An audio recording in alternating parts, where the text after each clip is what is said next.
Welcome back to Toby Talks Golf. We are officially through 2 rounds at the Sony Open in Hawaii. The first cut of the 2026 PGA Tour season is behind us. Waialae Country Club is already doing its thing, and this field has had a little bit of everything so far, to be honest. It had Ryder Cup guys coming into the weekend, some rising rookies already, and veterans who are still trying to put together a clean start. And after 36 holes, this leaderboard has started to separate the pretenders from the contenders.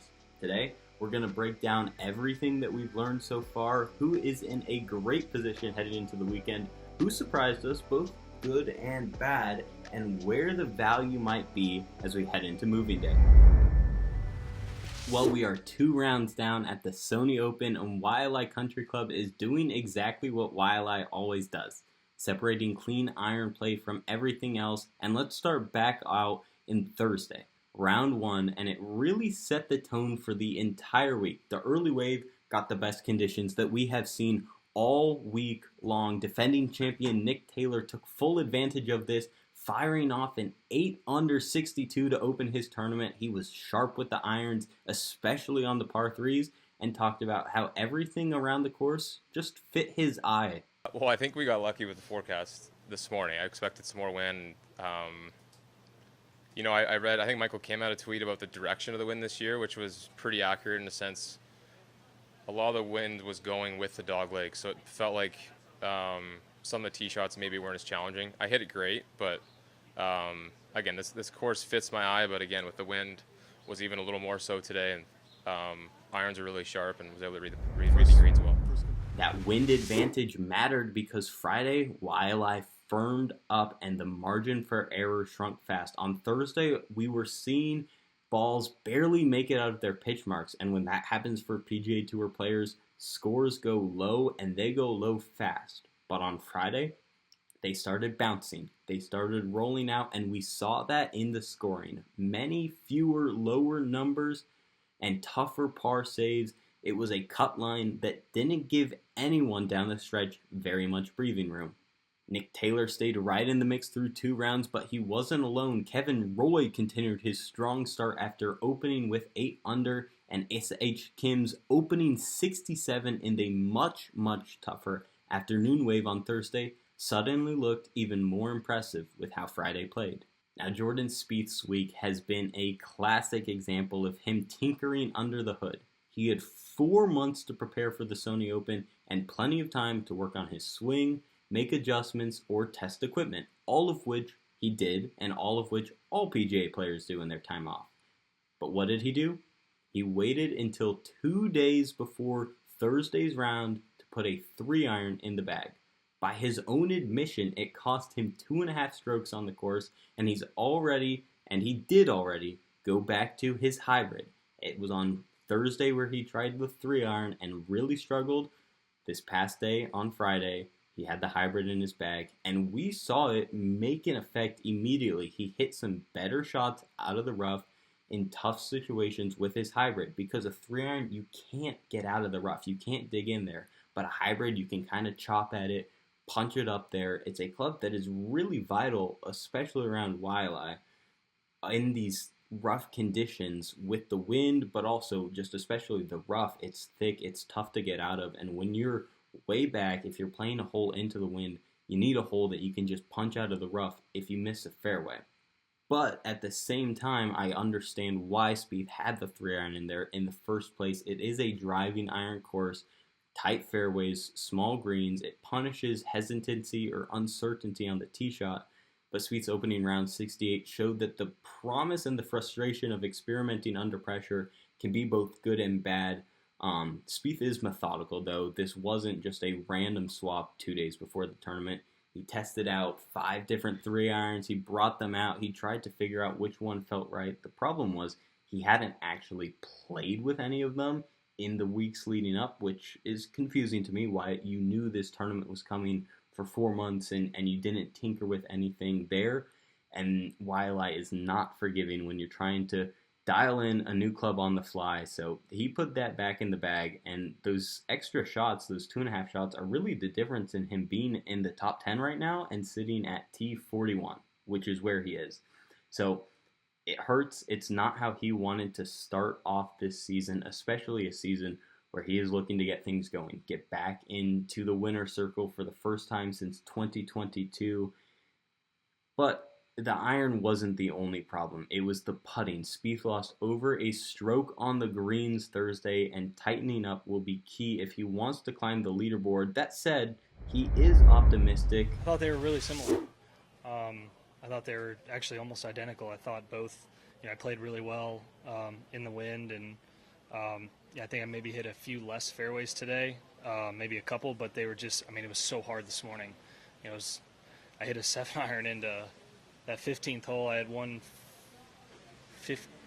158 hole, and I think it went 120 yards, and I played it like 175.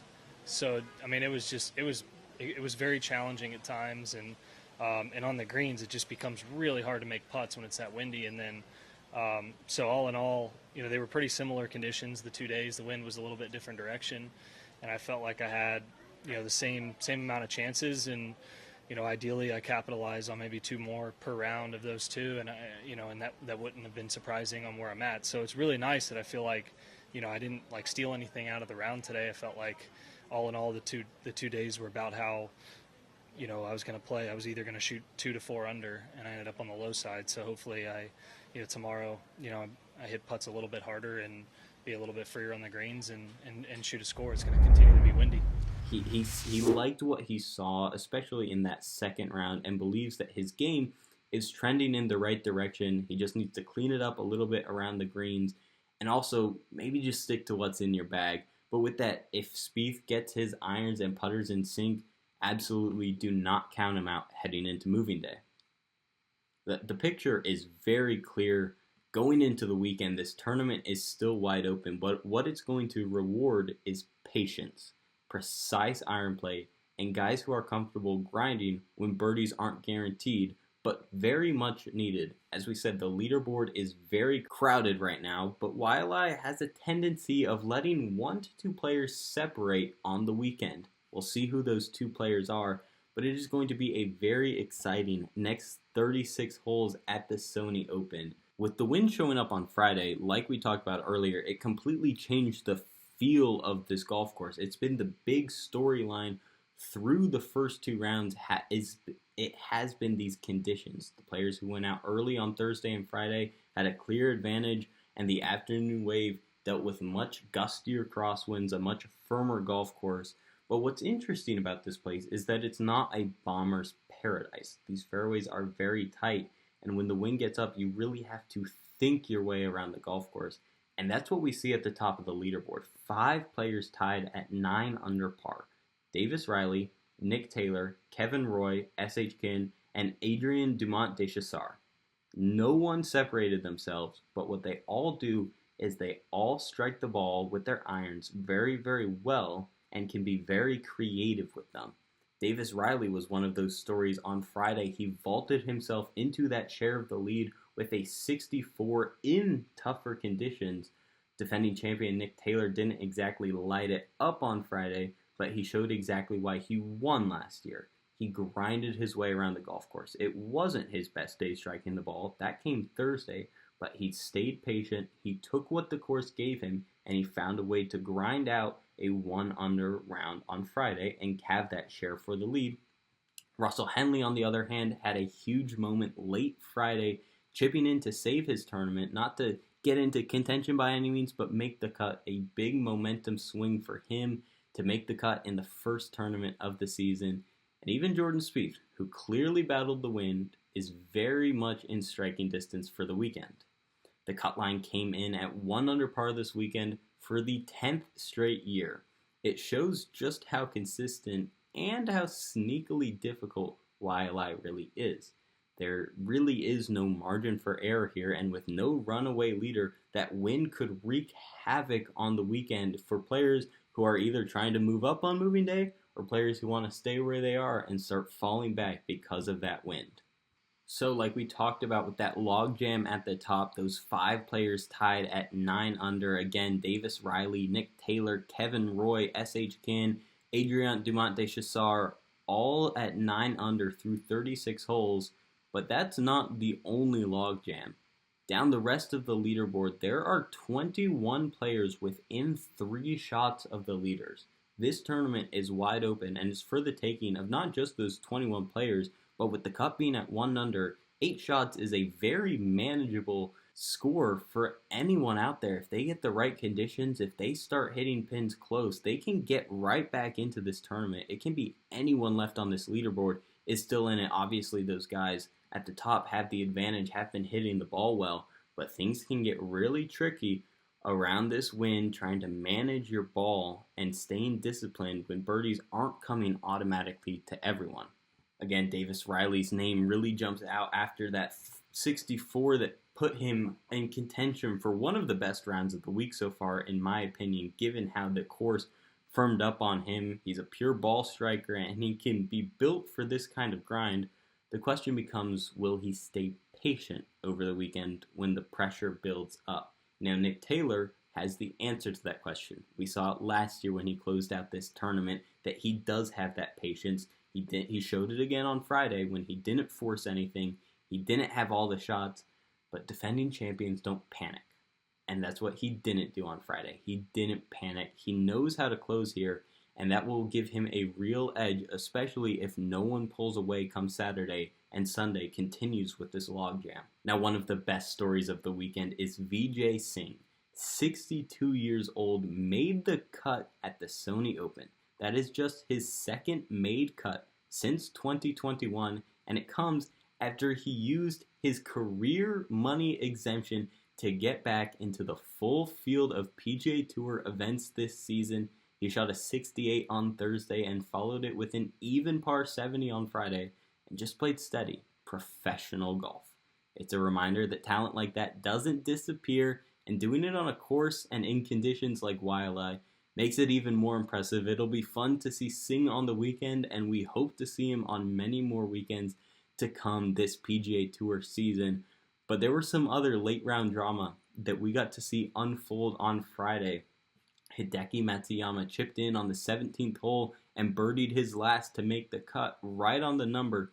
Sahith Theegala played his final 15 holes in 7 under par and had to get up and down on 18 just to sneak in at 1 under. Those momentum swings are huge, and they matter, especially heading into moving day on Saturday, where this is truly anyone's tournament. But on the flip side of that, there are some shocking names that didn't survive the cut here on the first week of the PGA Tour. Colin Morikawa missed an 8-footer on 18 that would have put him into the weekend. Keegan Bradley was right on the cut line until a double bogey late in his round on 17 knocked him out. Tony Finau, again, struggled with his iron play this week, hitting just 19 greens, finishing well outside the number. He was never in it from start to finish. He's another guy like Jordan Spieth, just trying to get his game back to where it was from a few years ago, trying to get back into that winner's circle. Obviously not the weekend he wanted to start, but that's what Waialae does. It doesn't care who you are. It doesn't care how far you hit it. If your ball striking is slightly off, it will expose you fast. And that's what it did with some of these bigger names this weekend who weren't quite in tune, who weren't quite ready for this tournament. And obviously they were ready. They're PGA Tour players. But something was just a little bit off, and it was shown here. They will have some good data points, in-tournament data points to go back to as they get ready and geared up for a tougher stretch of the PGA Tour season later, but not the start they wanted to 2026. That brings us to our hole of the week at Waialae, and it is the par 3 fourth, a 204-yard par 3. And honestly, this one tells you everything that you need to know about this golf course. On paper, it is not a terrifying hole. It's a mid-iron, small green, no water, maybe an 8-iron, a 7-iron for some of these guys. But when the wind gets up, this quickly becomes one of the most demanding tee shots on property. The green is elevated, narrow, guarded by bunkers that leave almost no margin for error. If you miss long, you're chipping downhill to a green that runs away from you. And if you miss short, you're staring at a tough up and down just to save par. And that's reflected in the numbers so far. Through 2 rounds, the average score is 3.234. The hole is playing over par. Only 22 birdies have been carded, and 5 players have already made double bogeys or worse out of the 204 tee shots 145 were pars, showing just how much this hole demands precision. Nick Taylor actually talked about this hole after his opening round. Really, really good. Feel like everything's been going really well. I've been hitting it really nice, controlling the flight and the trajectory and hitting the ball solid with your irons. With wind like this is extremely important. Shaping the ball one direction versus the other can completely change the distance that your ball travels. So I've had really good control over that the first 2 days, and that's helped me a lot. It was the one par 3 he didn't birdie. He hit a 4-iron to the top shelf and called it one of his best swings of the day and still barely missed a 25-footer. That's just how demanding this hole is. And when the wind plays into this hole, it can completely change the makeup of it. It changes the club selection. Early in the day, if there's minimal wind, it's very manageable. Like I said, a 7-iron, maybe an 8-iron in some of these guys' hands. But if you're late in the afternoon and that wind is whipping, you could be hitting anything from a hard 9-iron to a hard 4-iron, and you have to fully commit to the shot either way when you're trying to guesstimate what the wind's doing, hit this whatever shelf the pin is on. And heading into the weekend, it is going to be a hole to watch because it's not flashy, but it is a momentum hole. Come Sunday, if you make a birdie, you feel like you stole one on the field. But if you make a bogey, it can stop some early momentum that you feel. And if someone's in contention late in the day Sunday, I can guarantee you it's because they played this fourth hole smart all week. So it's going to be one to keep an eye on as these players come down the stretch.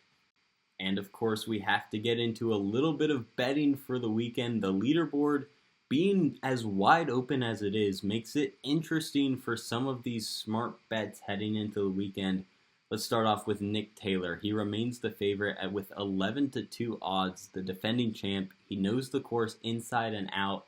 It's a very safe pick if you want reliability. He's right there with the share of the lead, has the course history to back it up. Nothing wrong with making a pick of one of the leaders right now. Now with that, Davis Riley is my top contender for upside right now. At 16-1 odds, he shot a 6 under 64 on Friday and vaulted into contention with that. He's hot with the putter right now. He's striking the ball immensely well, and if the conditions cooperate for him, there is no doubt in my mind that he can go really low once again and give these guys a run for their money. Now, Ben Griffin at 17-1 is another value play, 3 shots off the lead currently, and he's shown that he can go low as well, especially when the conditions and the course gets tricky. He'll be one that if you want a little bit of upside, he is another one that has it. Chris Gotterup at 11-1 stands out, but not so much for his upside.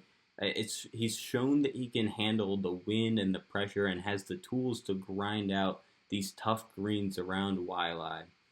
But I don't love him at 11-1. If it was maybe 13-14, I'd be a little bit more inclined, but 11-1 feels a little bit high for me. John Perry's at 16-1. That's another guy that has some value play. But the one that I'm circling, and this is a little bit high risk, high reward, but I'm really looking forward to the weekend from this player, is Siwoo Kim. He is plus 3,000 odds right now, and he opened the week really rough.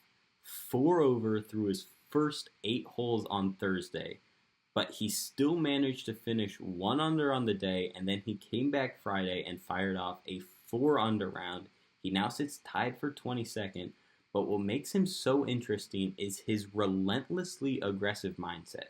Most guys, if they go 4 over, especially in the first tournament, in the first 8 holes of the PGA Tour season, they might mail it in for the rest of the tournament, say, all right, didn't have this one, let's move it on to the next, let's figure out what went wrong. He's a little different. He said, all right, I spotted everyone 10 shots, and now I'm going to come get all of you and make you look silly. He wants to hawk them all down, and his play shows that. He has not met a pin that he doesn't want to fire at. He will fire at whatever he can. Again, relentlessly aggressive is how I would describe him as a player. And sometimes that will come back to bite him. But on moving day, in the first tournament of the year, that fearless play could very easily catapult him further up the board and put some real pressure on those leaders at 9 under. So no matter what you like, whether you want to go with the safe play with Taylor or you want to go a little bit riskier with Siwoo Kim, this board has a lot of combos that can cover your reliability or a potential breakout for the weekend. It's just a matter of what you want to do. I know that I'll be riding with Siwoo Kim. He's going to be a fun one, even if you're not putting any bets down. He's going to be a fun one to watch come the weekend. So, with all that on mind, that is going to be a wrap for our Sony Open coverage so far. It's been leaderboard chaos, wind-shredded fairways. It's a course that is relentless and separates the careful from the fearless. And we've seen it all already, and we're going to see more of it this weekend. I can't wait. It's been a great start to the PGA Tour season. I hope you guys are excited as I am for it. Keep an eye out for our recap of the whole tournament as we see who moves the needle on moving day and who will be hoisting that trophy at the end of the weekend. These next 36 holes are going to be decisive, not just for the winner, but for many of these guys in the field as they get geared up to hit the ground running in this 2026 PGA Tour season. It's been a fun one. Again, I am Toby Talks Golf. I'll be back after round 4 to break down everything that we saw and then a preview for the next tournament. But until then, keep your drives straight, your putts true. I hope you have a great rest of your day.